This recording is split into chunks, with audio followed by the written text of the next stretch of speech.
हमारे Radhe Krishna shorts channel को जरूर सब्सक्राइब करें और हमारे चैनल से जुड़े रहें।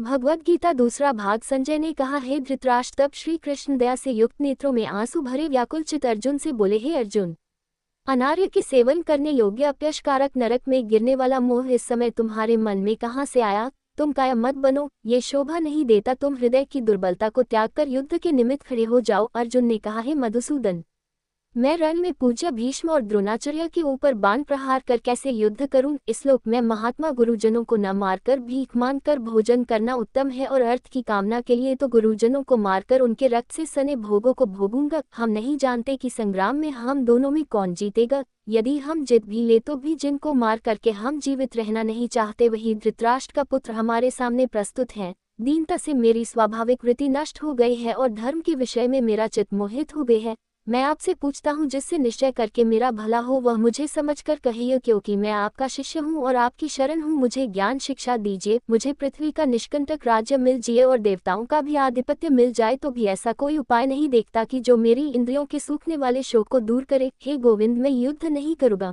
ये कहकर अर्जुन चुप हो गए। संजय बोले, हे राजन, दोनों सेनाओं के मध्य में खिन्न होकर अर्जुन बैठे। अर्जुन से भगवान श्री कृष्ण ने ये वचन कहे, हे अर्जुन, जिसके लिए शोक नहीं करना चाहिए तू उसके लिए शोक करता है, और पंडितों के वचन तो कहता है, परंतु पंडित लोग न मारों का सोच करते हैं न जोवितों का। ये बात असंभव है कि मैं पहले न था, तुम भी न थे, और ये राजा भी न थे, और इसके बाद भी नहीं रहेंगे। देसी देहधारियों को इस देह की लड़कपन, जवानी, बुढ़ापा ये अवस्था होती है, तैसे मृत्यु के बाद दूसरी देह भी प्राप्त नहीं होती है। इसलिए पंडित लोग मोह को प्राप्त नहीं होते हैं। इंद्रिय का शब्दादि विषयों से संयोग जाड़ा गर्मी आदि सुख दुख के देने वाला है, आने जाने वाले और नाशवान, जानकार सहन करो। हे नर श्रेष्ठ, सुख दुख को सामान मानने पुरुष को ये बाहर पदार्थ क्लेश नहीं देते, वह मोक्ष पाने का अधिकारी है।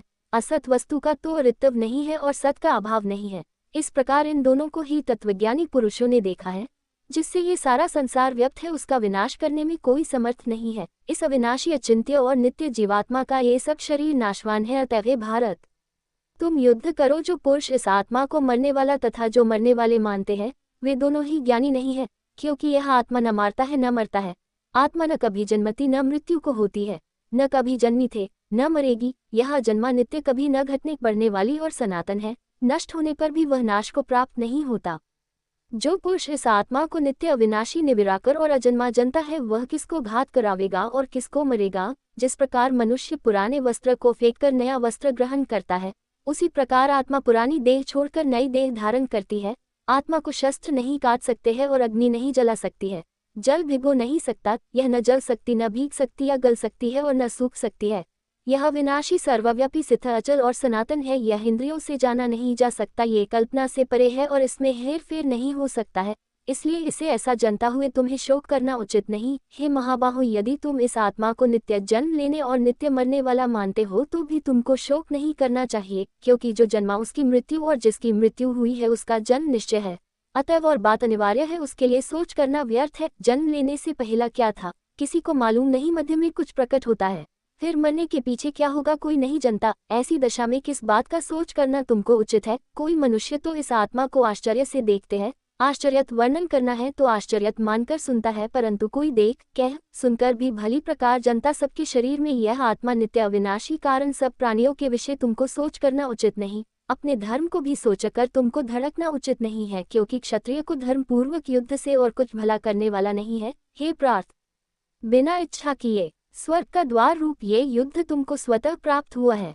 ऐसा सुअवसर भाग्यवान क्षत्रियों को ही मिलता है। यदि तुम अपने धर्म अनुसार इस संग्राम को नकारोगे तो अपना धर्म और बड़ाई खो बैठोगे। सब लोग सदा तुम्हारी अपकीर्ति करेंगे और प्रतिष्ठा वाले पुरुषों के लिए अपयश का होना मृत्यु से भी बढ़कर है। ये महारथी समझेंगे कि अर्जुन डरकर संग्राम से हट गया, और अब तक जो लोग तुम्हारा मान करते थे वे अपयश करने लगेंगे। शत्रु लोग तुम्हारे पराक्रम की निंदा करते हुए अनेक प्रकार के दुर्वचन कहेंगे। इससे बढ़कर दुख तुमको क्या होगा? यदि तुम युद्ध में नष्ट हो गए तो स्वर्ग के भागी होंगे, और जीतने पर सब पृथ्वी तल पर राज्य करोगे। इसलिए युद्ध के निर्मित दृढ़ प्रतिज्ञा होकर खड़े हो जाओ। सुख दुख, लोभ हानि, जय पराजय, इनको सामान समझकर युद्ध के लिए तैयार हो। ऐसा करने से तुम पाप को प्राप्त नहीं होंगे। हे पार्थ, ये ज्ञान उपदेश ज्ञान योग के विषय में तुझे कहा गया। अब निष्काम कर्मयोग के विषय सुन। जिस ज्ञान को पाकर कर्म बंधन से तेरी मुक्ति होगी। कर्मयोग मार्ग में एक बार प्रारंभ किए कर्म का नाश नहीं होता और विघ्न पड़ने पर भी शुभ फल होता है, और इस कर्म का केवल प्रारंभ ही संसन के भय से छुड़ाकर पूर्ण ब्रह्म प्राप्त करता है। निश्चय करने वाली बुद्धि इस निष्काम कर्म में एक ही है, और कामना वाले पुरुषों की बुद्धि एकाग्र नहीं रहती, उनकी शाखा प्रशाखा होती है।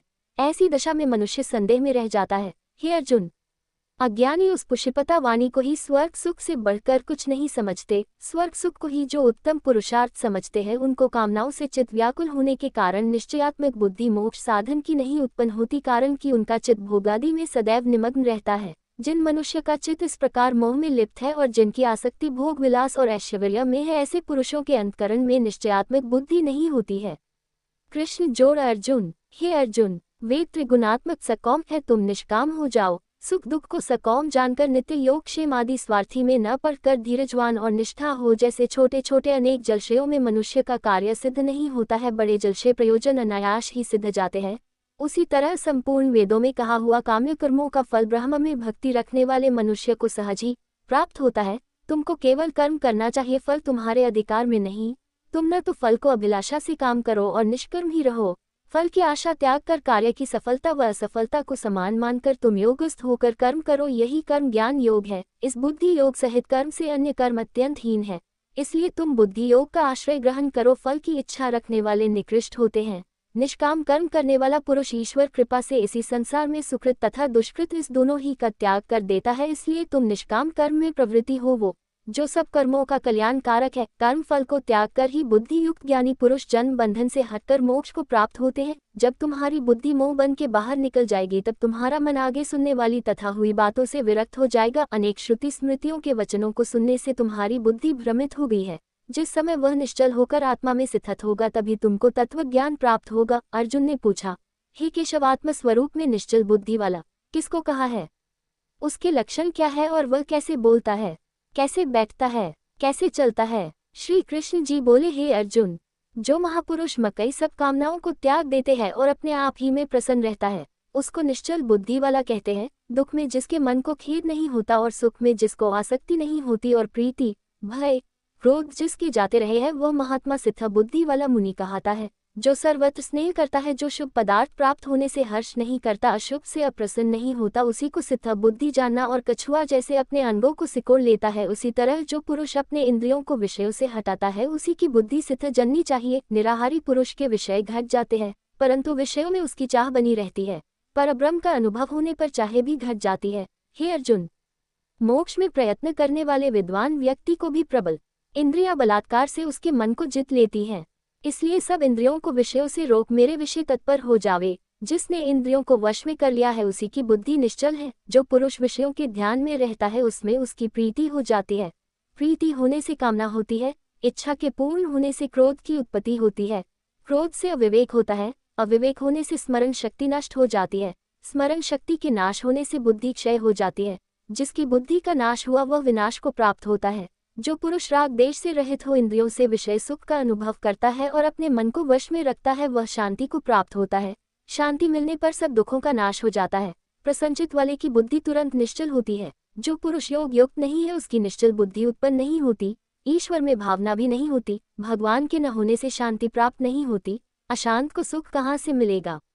जैसे वायु नाव को जल में खींच ले जाता है, इसी प्रकार इंद्रियां उस पुरुष की बुद्धि का नाश कर देती है, जिसका मन विषय शक्ति से इंद्रियों के पीछे लग जाता है। इस कारण है महाबाहो, जिसकी इंद्रियां विषयों से सर्वथा रोक ली गई है। जो सब प्राणियों की रात है, उनमें संयमी जगाता रहता है, और प्राणी मात्र जिस समय जागते हैं, मुनिजनों को वह रात्रि है। जल से भरे पूर्ण समुद्र में और नदियों का जल भरने पर भी वह अपनी मर्यादा पर रहता है। उसी प्रकार जिस पुरुष में इच्छा न रहने पर भी सब विषय भोग प्रवेश करते हैं, उसी को शांति मिलती है। विषयों की इच्छा करने वाले को शांति नहीं मिलती। जो पुरुष सब कामनाओं को छोड़कर तथा इच्छा रहित विचरता है और ममता अहंकार जिसमें नहीं है, वह शांति को प्राप्त होता है। हे पार्थ, ब्राह्मी स्थिति यही है। ऐसी स्थिति मिल जाने पर प्राणी फिर मोह में नहीं फंसता और अंत समय में पूर्ण ब्रह्म को प्राप्त होता है। इति श्री भागवत गीता दूसरा अध्याय समाप्तम।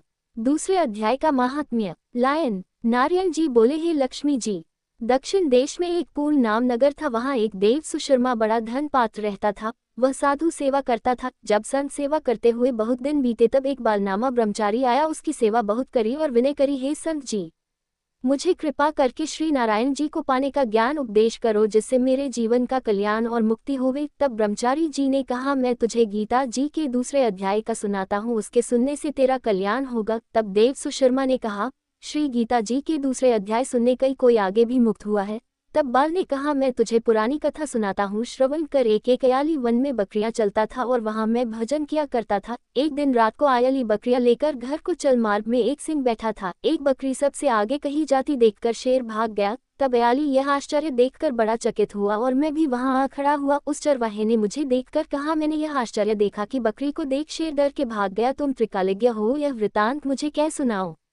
संत ने कहा, हे अयाली, मैं तुझे पिछली वार्ता सुनाता हूँ। ये बकरी पिछले जन्म में डायन थी। जब इसका भर्ता मर गया तब ये बड़े डायन भई। जिस सुंदर लकड़े को देखे उसको खा लेवे। और यह शेर पिछले जन्म में फंदक था। वह पक्षी पकड़ने बाहर गया और डायन भी वन को गई थी। वहां डायन ने उस फंदक को खा लिया। अब वही फंदक शेर हुआ और वह डायन बकरी भई।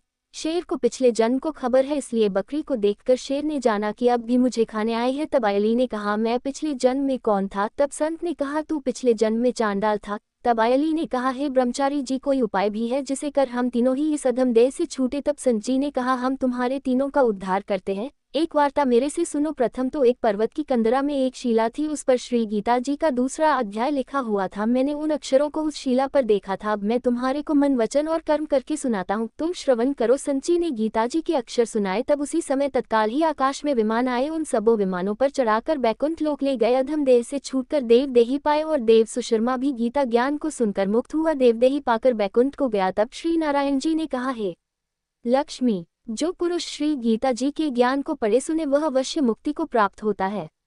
भगवत गीता -2।